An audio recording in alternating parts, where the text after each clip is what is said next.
राधे राधे सभी को। आज मैं आपको अहोई अष्टमी की बहुत ही सरल पूजा विधि बताने जा रहा हूँ, इसलिए वीडियो को अंत तक ज़रूर देखें।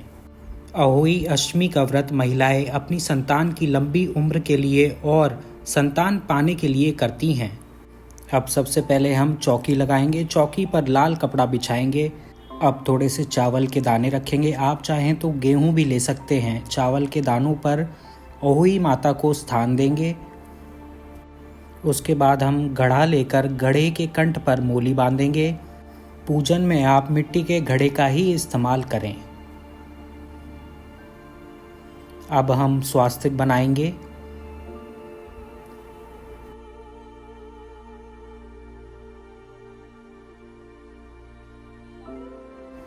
घड़े पर स्वास्तिक बनाने के बाद हम घड़े में ड्राई फ्रूट्स डालेंगे। आप चाहें तो गेहूं भी डाल सकते हैं।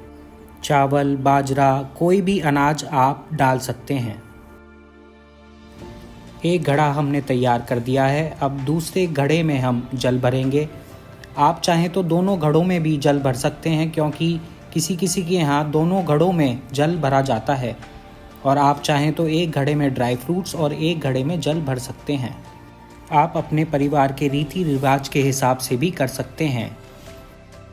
अब हमारी 2 घड़ तैयार हो गई हैं। दोनों घड़ों पर आपको ढक्कन ज़रूर लगाना है और इन घड़ों को आपको दिवाली तक छेड़ना नहीं है। अब थोड़े से चावल या गेहूं हम ऊपर वाले ढक्कन में भी रख देंगे। अगर घड़ों का बैलेंस नहीं बन रहा है तो आप साइड में कुछ लगाकर उनका बैलेंस बना दें, क्योंकि इन घड़ों को हमें दिवाली तक यहीं पर रखना है।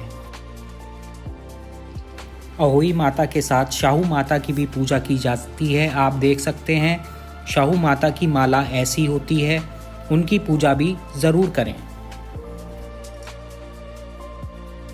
अब हम थोड़े से चावल के दाने रखकर या गेहूं के दाने रखकर दीपक जलाएंगे।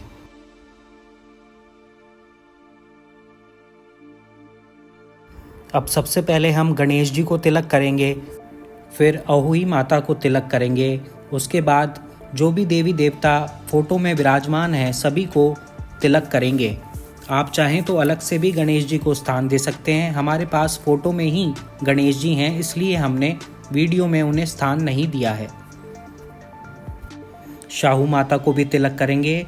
इसके बाद हल्दी से तिलक सबको एक बार ज़रूर करें। हल्दी से तिलक बहुत ही शुभ माना जाता है। उसके बाद गणेश जी को, अहोई माता को और सभी देवी देवताओं को हम वस्त्र स्वरूप कलावा समर्पित करेंगे।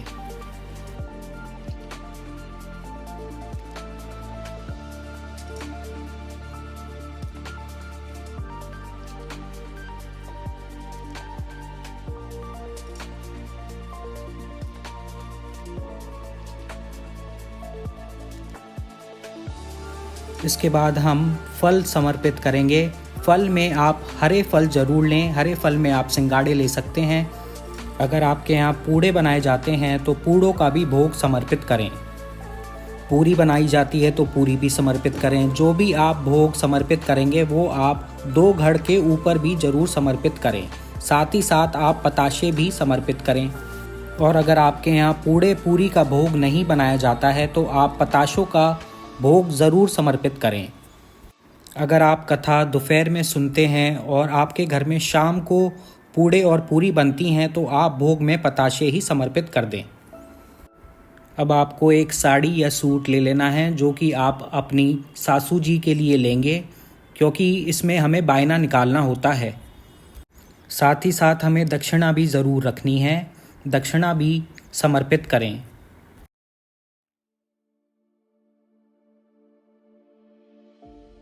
इसके बाद कथा सुननी होती है, तो कथा सुनते हुए सबसे पहले हम 1 लोटा जल ले लेंगे।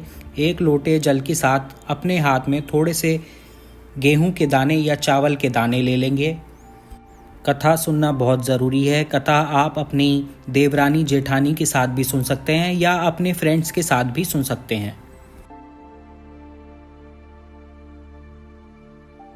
कथा सुनने के बाद जो भी आपने हाथ में दाने लिए थे उन्हें थोड़े से लोटे में डाल देंगे।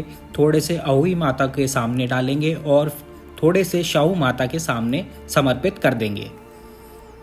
अगर आपके यहाँ दोपहर में कथा सुनी जाती है तो फिर आप जल को सूर्य भगवान को अर्घ दे देंगे, और अगर आपके यहाँ शाम को कथा सुनी जाती है तो आप शाम को चंद्रमा जी को अर्घ दे देंगे। अब पूजन करने के बाद आप अपना पल्लू लेकर उसमें थोड़ा सा जल डाल लें। उसके बाद उसे पूरी चौकी पर आपको 2 बार फिराना है। उसके बाद दोनों हाथ जोड़कर अहोई माता से पूजा में हुई गलती के लिए क्षमा याचना करेंगे और अपनी संतान की लंबी उम्र, स्वास्थ्य और उज्जवल भविष्य के लिए प्रार्थना करेंगे। और जिनकी संतान अभी नहीं है वो संतान प्राप्ति के लिए कामना करें। तो इस तरह से हमें अहोई अष्टमी का पूजन करना होता है। अब जो भी पूजा के बाद आपने भोग, साड़ी ये सब समर्पित किया था, इन सबको आप अपनी सासू जी को दे देंगे। अगर आपकी सासू जी नहीं है तो आप अपनी जेठानी या फिर पंडिताइन को भी दे सकते हैं।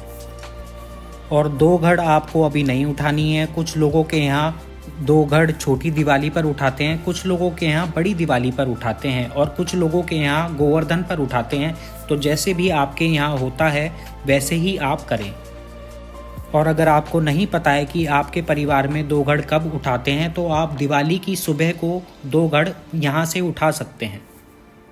2 घड़ उठाने के बाद जो पानी आपने घड़े में भरा था उस पानी को पूरे घर में छिड़काव कर देंगे, और थोड़ा सा जल आप अपने बच्चों के नहाने वाले पानी में मिला देंगे। और दूसरे घड़ में अगर आपने अनाज लिया है तो वो अनाज दान कर देंगे, ड्राई फ्रूट्स लिए हैं तो वो भी दान कर देंगे। तो इस तरह से हमें 2 घड़ उठानी है। ये थी अहोई पूजा अष्टमी की बिल्कुल सरल विधि जो मैंने आपके साथ शेयर की है। वीडियो पसंद आए तो वीडियो को लाइक ज़रूर कीजिएगा। राधे राधे।